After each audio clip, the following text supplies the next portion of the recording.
যাদের পকেট ভর্তি টাকা থাকা সত্ত্বেও মানিব্যাগে প্রচুর পরিমাণ টাকা থাকার পরও বাকি করার অভ্যাস, দোকানে গেলেন, প্রয়োজনীয় জিনিস কিনলেন, এরপরে দোকানদারকে বললেন আমি টাকাটা পরে দিচ্ছি।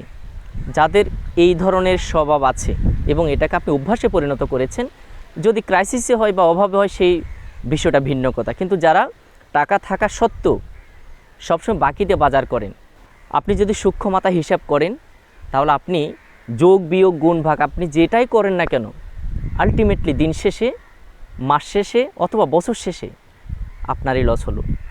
দেখুন, বাকি এবং নগদ বাজার করার সবচাইতে বড় পার্থক্য হচ্ছে কি জানেন? যখন আপনি বাকি করবেন তখন টাকাটা আপনার সাথে সাথে যাচ্ছে না, ক্যাশ টাকা যাচ্ছে না, মানিব্যাগ থেকে আপনি টাকাটা দিতে হচ্ছে না, তখন এই টাকার প্রতি তেমন একটা দরদ বা সিম্পাথি কাজ করে না। টাকাটা আপনি পরে দিবেন, সাথে সাথে তো আর দিতে হচ্ছে না। এই কারণে আপনি অনেক অপ্রয়োজনীয় জিনিস আপনি ক্রয় করবেন, আপনার লাগতেছে না বা মোটামুটি লাগতেছে এরকম জিনিস আপনি কিনে বাড়িতে নিয়ে আসবেন, যেহেতু টাকাটা পরে দিতে হচ্ছে, টাকার প্রতি তেমন একটা মায়া কাজ করে না। তো তাছাড়া আরও একটা বিষয়, যখন আপনি বাকিতে জিনিস কিনবেন, দোকানদার যেই দামে বলবে আপনি সবসময় সেই দামেই নিতে হবে। আপনি তেমন একটা মার্কেটিং করবেন না। কেন করবেন? কারণ আপনার তো দুর্বলতা আছে, আপনি টাকাটা পরে দিচ্ছেন বা টাকা থাকা সত্ত্বেও আপনি টাকাটা দিচ্ছেন না।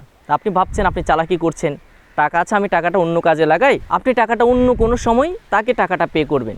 কিন্তু আপনি যদি হিসেব করেন দিন শেষে, মাস শেষে আসলে বাকি করার কারণে আপনার অনেক বেশি পরিমাণ খরচ হয়ে যাচ্ছে। টাকাটা কিন্তু আপনাকে পরে দিতেই হবে। এটা এমন না যে টাকাটা দোকানদার মাফ করবে, আসলে কখনোই মাফ করবে না।